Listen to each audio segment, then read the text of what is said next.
Many thanks for joining us on News Now on TV360 Nigeria. I am Annetta Felix. The federal government is set to empower more Nigerians with the approval of 5.5 billion naira for the training of 12,000 unemployed youth under the federal government Empower program. The approval was given at the Federal Executive Council meeting in Abuja. Briefing journalists after the meeting, the Minister of Budget and National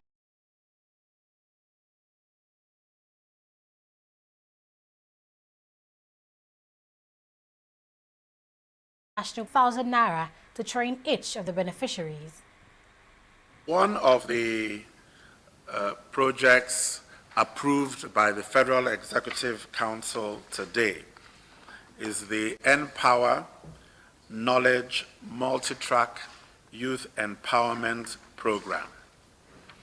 Now, this program targets 12,000 young Nigerians between the ages of 18 to 25 years.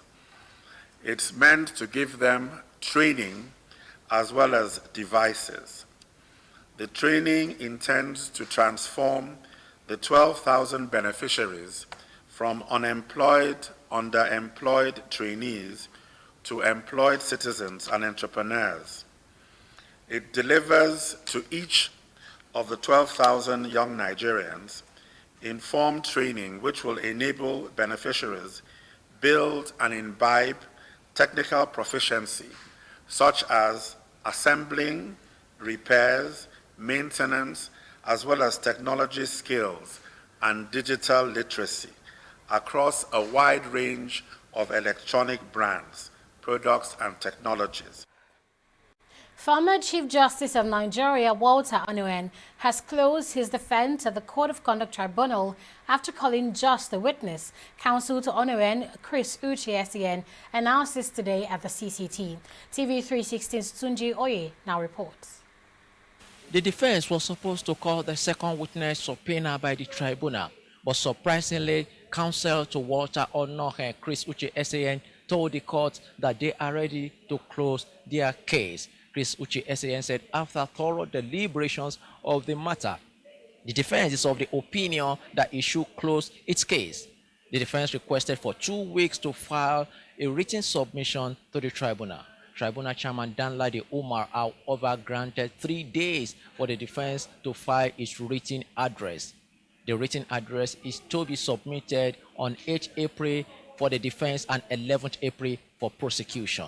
As a matter of fact, after very careful review and consideration of the evidence that has been laid before this honorable tribunal, and then comparing it with the provisions of the law and the Constitution, we came to the conclusion that we should close our case at this point, that no case whatsoever has been disclosed, as we said in our no case submission, and then having the benefit of calling a witness who has established what we think is relevant for our defense, we think it's sufficient for the case, and therefore we have now closed the case for the defense, and we have taken date to file our final written address wherein we are going to articulate all the legal points, review all the evidence to demonstrate that the prosecution has failed woefully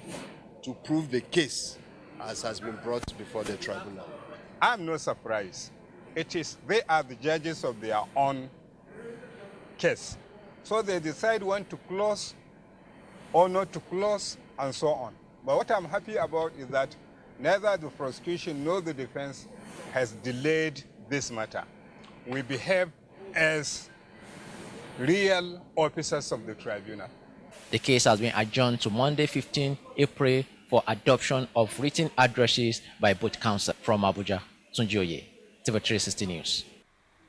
Now, breaking news just reaching us live at TV360 Nigeria confirms that the National Judicial Council has reached decisions on the petitions written against suspended Chief Justice of Nigeria, Walter Onnoghen, and the acting CJN, Tanko Mohammed. Now, these decisions have been communicated to President Muhammadu Buhari for action. Onnoghen is accused by the Code of Conduct Bureau of not declaring his assets as a public official and is standing trial at the Code of Conduct Tribunal for the alleged offense. Now, due to the nature of the decision reached, they cannot convey this to the public until Buhari receives it. Now, meanwhile, the Federal High Court in Abuja has adjourned the case of alleged examination malpractice and certificates forgery brought against Senator Ademola Adeleke. At the resumed hearing of the case on Wednesday, the prosecution called 2 witnesses to testify against the senator. One of the witnesses, a teacher at Ojaro Community Grammar School who supervised the June-July 2017 NECO examinations, said he did not see Adeleke in the examination hall. Now, after listening to the witnesses, Justice Inyang Ekwo adjourned the case to June 10 and 11. We will have a case in which we are trying to establish. So far, the evidence given, we are satisfied with it. So, and we believe that at the end, we will be able to establish our case. So we are satisfied with what they have stated so far. It's not the length of the testimony, but the quality of the testimony. That's what is important. So, and that's what we are able to lead the witness to state and to the court, so that at the end the court will know and have a clear picture of what actually transpired. We contended that the candidate, our client, having brought a certified copy of certificate of result of the examination he took in 1981 as ordered by the court with a supportive affidavit, that in itself is sufficient for the purpose of saying that he's qualified. You don't have to pass the examination of WAEC before you can be qualified. The moment you make an attempt, that's the requirement of the law. And there was evidence upon being subpoenaed by the court that the man sat for that WAEC examination in 1981. Aside from that, it was part of our contention before the court that the court has no further jurisdiction, that 180 days has actually expired in respect of the prosecution of that. Upon the expiration of 180 days, in filing that particular case, the court last judicial to continue to further entertain that case. We cited another authority in respect of the decision of who is an aspirant, who is a candidate, who is a political party. And the position of the law is that the moment you file a case in court, within a particular number of days, whether as a litigant or as a candidate or as a political party, that case must be determined within a specific time. If it is not so determined and the case lapses, that is the end of the case. Meanwhile, Senator Ademola Adeleke has rejected the rulings of the Federal High Court, which nullified his nominations as the governorship candidate of the People's Democratic Party for the September 2018 governorship election in Osun State. In a statement released and signed by the Ademola Adeleke campaign organization, the PDP candidate said the judgment subverted justice by ignoring 4 critical evidence to rule against validated facts and submissions. Justice Othman Musa had on Tuesday ruled that Adeleke was not eligible to contest the Osun governorship post as he did not possess the minimum qualification of being educated up to the secondary school level as stipulated under Section 177 of the 1999 Constitution.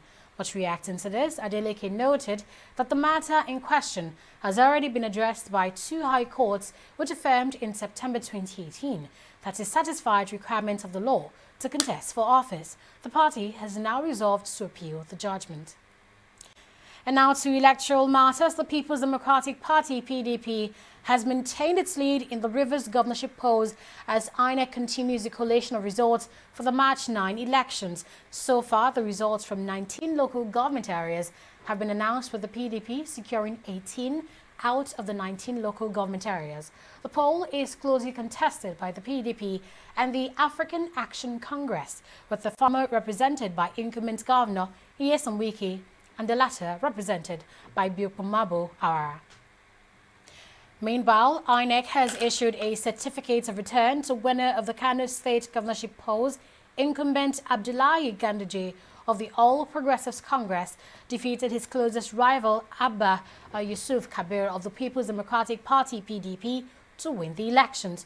Also presented with their certificates of return were lawmakers elect in the Senate and the State House of Assembly. Meanwhile, the PDP is challenging the governorship election result in court. The Coalition of Democrats for Electoral Reforms want the Nigerian constitution amended to recognize democracy as a fundamental human right. This formed part of the recommendation of the Election Observer Group at the presentation of reports on its findings on the just concluded general elections. The group wants the introduction of voters' participation certificate to tackle the issue of voter apathy and the adoption of fake military men by some politicians during elections. Deliberate, shameless attempts were made by some political actors to destroy the very institutions of our democracy, that is, the INEC, the army, the police, our security agencies, in such manner as to undermine our democracy and people's faith in the ballot box. Adequate security arrangements made for the protection of lives and property were demonized as militarization. Few cases of security breach were exaggerated to horrific proportions to portray the entire elections as being marred by violence. CODA knows a high level, a very high level of voter apathy throughout the country. The data is alarming. Millions of PVC remain uncollected till date. Data suggests acute apathy, especially in urban centers, particularly among the elites. CODA notes with concern the growing phenomena of judicialization of our democracy. There were instances of parties being prevented by court orders from fielding candidates at all levels throughout a state. Politicians seem to prefer buying their mandate in court rather than canvassing for votes from the electorate and obtaining their mandate democratically through the ballot box. This is unhealthy in view of the high level of corruption in all facets of the Nigerian system. The federal government says it will engage the authorities in Saudi Arabia to address the growing killings of Nigerians in the oil-rich nation. The chairman, National Diaspora Commission, Abike Dabiri Ebrewa, said this in reaction to the recent execution of a Nigerian woman for drug trafficking in the country. Adeshawa Odushoga has the rest of the story. On April 4, 2019, Nigeria received the shocking news of the execution of one of its citizens for drug trafficking in Saudi Arabia. The Nigerian woman was executed alongside 3 men, 1 from Yemen and 2 from Pakistan. These have sprung reactions from the Nigerian government. The Senior Special Assistant to President Muhammadu Buhari on Diaspora, Abike Dabiri Ebrewa, expressed sadness over the execution. The news of the execution of a Nigerian in Saudi Arabia for drug-related offenses is pathetic, tragic, and sad. We know that drug issues in Saudi attract the death penalty. That will be the 8th Nigerian to be executed for drugs in Saudi in the last few years, and we have about 24 on death row for drugs in Saudi, and we have about 12 that have been sentenced to various jail terms. Dabiri Ebrewa also noted cases where some cattle sneak drugs into the bags of unsuspecting pilgrims to Saudi Arabia at the airport. There's always cases of when you get there, you see something in your bag. So it is now mandatory for these airlines, for all of you traveling, ensure that you do your bag check, identify your bag before you board. And that has helped. So it's important that when you're going to Saudi Arabia, any of these airlines, identify your bag, know that this is yours. So we had many cases of you get to Saudi Arabia and they just knock on your door and say something was found in your bag. The United Arab Emirates recently reported a robbery case involving 5 Nigerians who robbed the Bureau de Change facility and carted away with 2.3 dirhams. Dabiri Ebrewa described this act as disgraceful and embarrassing to the country. On the second case of the Nigerians who raided a Bureau de Change in Dubai, again, that is disgraceful and is an embarrassment to the country, to themselves and their families. And the names of the 5 of them who allegedly raided a Bureau de Change, which was captured on CCTV, are Chimwanya Emmanuel Ozo, Benjamin Nwachukwu Aja, Kingsley Ikena Ngoka, Tojuku Leonard Alice, Chile Mika Ndunagu. These 5 Nigerians who allegedly committed this offense are a disgrace to this country and is an embarrassment. So if UAE decides to be hard on Nigerians, we're going to say they're being hard on us. But we continue to say that one bad apple should not spoil the whole bunch. Monday's executions bring to 53 the number of people put to death this year in Saudi Arabia. There are currently 20 Nigerians jailed in with death sentences hanging on their necks. Rights experts have repeatedly raised concerns about the fairness of trials in the kingdom. But the government says the death penalty is a deterrent for further crimes. Judicial, TV360, Nigeria. Nearly 13,000 Nigerians stranded in different towns across Libya have been repatriated to the country between April 2017 till date. This was revealed by officials of the European Union and the International Organization for Migration, IOM, at a reception of another batch of 132 Nigerian migrants at the cargo wing of the Muritala Muhammad International Airport in Lagos. Our correspondent Onyi Adekunle was there and now reports. Libya remains a major transit point for mostly sub-Saharan African migrants hoping to reach Europe. In the North African country, the migrants face horrifying experiences which have ultimately led to some of their deaths. And for others who are lucky not to suffer the same fate, they end up spending unwarranted imprisonment in detention camps. In April 2017, a 3-year joint initiative was launched by the federal government and the IOM, with funding worth millions of euros from the European Union to facilitate the return of Nigerian migrants from Libya. The arrival of these migrants, 132 in all, is the 65th chartered flight born out of that assisted voluntary repatriation program. Head of the EU delegation to Nigeria and ECOWAS says he is delighted with the progress of the initiative and also appreciates all partners for their support, while hammering on the need to address the root causes of irregular migration. There's no silver bullet solution on how to address something as complex as migration. So believing that paying, for instance, some money upon return would be a solution to everything, we would be fooling ourselves.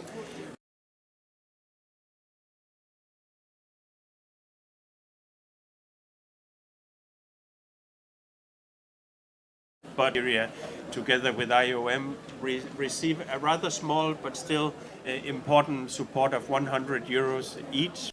On their own part, the representatives of the National Agency for the Prohibition of Trafficking in Persons, NAPTIP, and the National Commission for Refugees, Migrants and IDPs speak on some of the awareness-raising efforts the agencies are undertaking to combat the scourge. We have marked students because they are most prone to these dangerous journeys. We go from camp to camp, NYSC camp, talking to coppers, because at that level they are very prone to irregular trips. When they finish their youth service, they are looking for better life, they can travel anywhere. We are telling them, trafficking is evil. Trafficking has come back now. Slave trade before has come back in the form of human trafficking. People are trafficked, and the result is terrible. We have a center that is run by the National Commission, the first of its kind in this country, where we have returning migrants that come in and they stay for a period of 90 days in that center.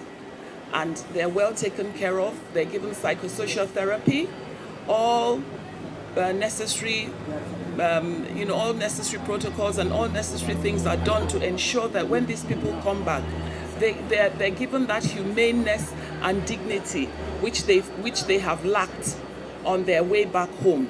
Representative of the IOM, Abraham Tamrat, explains how the agency identifies stranded migrants and how the returns are carried out.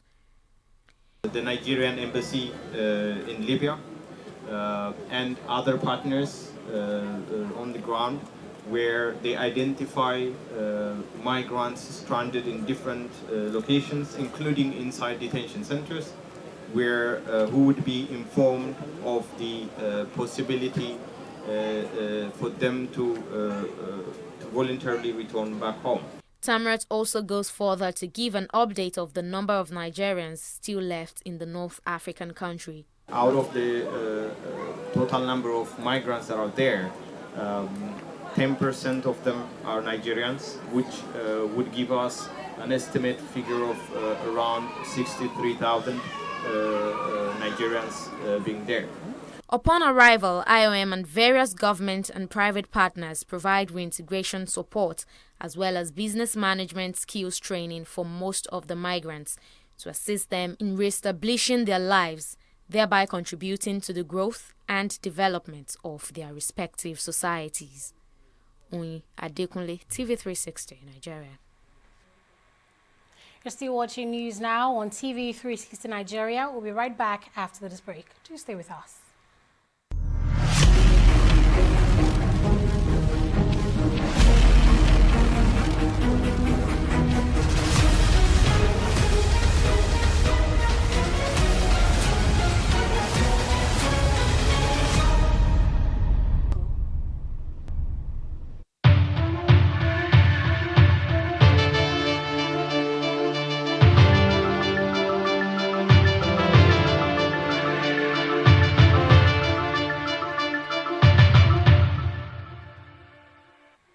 You're welcome back, and we have Fidelia Aguncha for the news in business. Hello, Fidelia. Hi, Aneta. So after news of Nigeria's rising external debt, it seems the federal government is borrowing more money again. But of what use is the money this time?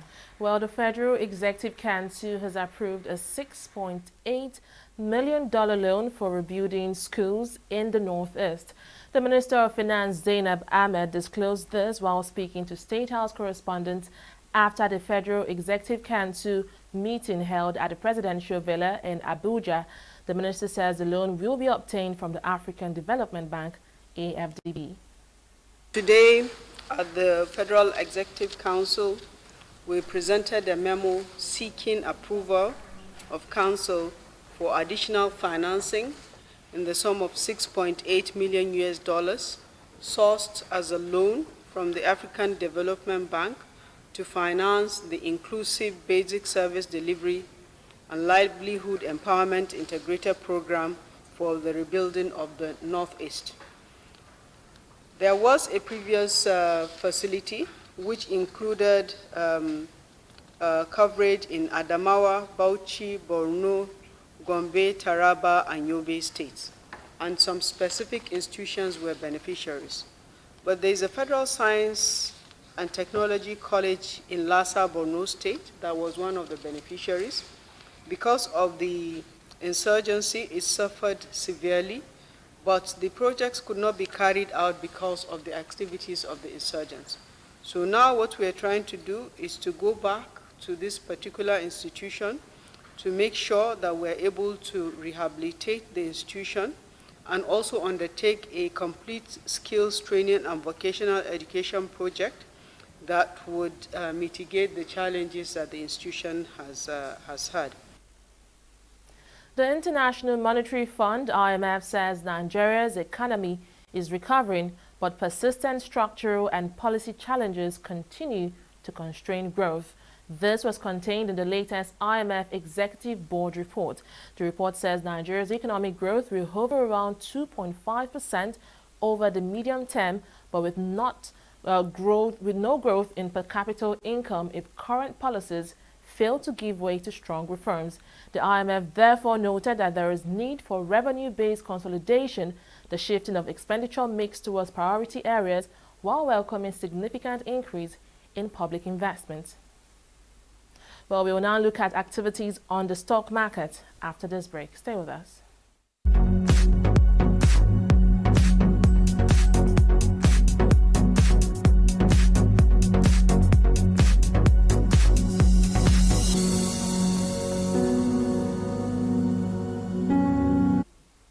Well, since the start of trading this week, the Nigerian Stock Exchange has lost 379 billion naira. Now that's more than double the loss posted for the month of March.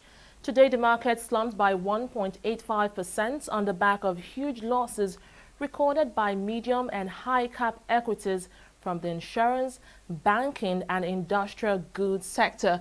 That is why the market capitalization is dropping to 11.143 trillion naira, and the all-share index closed at 29,600 and 68 basis points. Now, if you take a look at this chart, which shows the top 4 losers for today, you will see it is dominated by equities from the Industrial Goods Index, which are Dangote Cement and Cement Company of Northern Nigeria. That is Dangote right here and CCNN right here. Also dropping in value and price is International Brewers and Guarantee Trust Bank from the banking sector, which actually posted the biggest loss sectorally in the market. Well, just like in every situation where there are losers, there are also winners, and Nestle leads the pack of advances, overturning losses seen in the past 2 days. Well, also posting gains from the consumer goods sector is Nigeria Brewers, which is rising by 3.1 naira. It was also a good day for Oando and Sterling Bank. Well, in summary, we can see that the value of shares traded is again on the decline, dropping to just a little over 500,000, exchanged in more than 4,000 deals. Let's now take a look at the global stock market. We can see it's all greens for the global stock market. The FTSE is posting gains, so is the Dow and the Nikkei. Now, the pound actually is falling in strength, but this seems to be encouraging some investors at the FTSE to actually stake their money on equities, knowing that they might just get more gains right now that the strength of the pound has fallen, rather than when the pound is actually stronger. And this is owing to the issue surrounding the whole Brexit deal for Britain and EU. The Dow is falling to 0.23%, and Nikkei is actually rising actually to 0.97%. Well, that's it from the world of business. It's back to Annetta Felix. Thanks for that update, Fidelia. Bullish market on the global stock scene. Sadly, we can't say the same for the Nigerian Stock Exchange. Yeah, really sad, because the loss in the NSE has continued to go on for many days now, and we're just hoping for better days for investors at the NSE. Thanks for that again. Now, moving on to the global scene, we see that Kenyan families are suing Ethiopian Airlines over the death of their loved ones in the Boeing plane crash that occurred last month. Now, they say that initial reports show the Boeing 737 MAX 8 had design fault that could have led to the crash. The families are being represented by a group of lawyers from Kenya and the United States, and the attorneys say they are confident of winning the case, which they will file in the United States. Investigators are still yet to release their report into the accident, and the Ethiopian Airlines say they will make a statement on the court case on Thursday. Now, media outlets in France are reporting that Brazil football legend Pelé has been hospitalized in Paris, the French capital, late on Tuesday. The 78-year-old was admitted to hospital for a high fever after attending a social function with French soccer player Kylian Mbappé. Known as one of the greatest players to grace the football game, Pelé won the FIFA World Cup 3 times, first lifting the trophy when he was just 17. And that's it from here on News Now on TV360 Nigeria. I am Annetta Felix. Bye for now.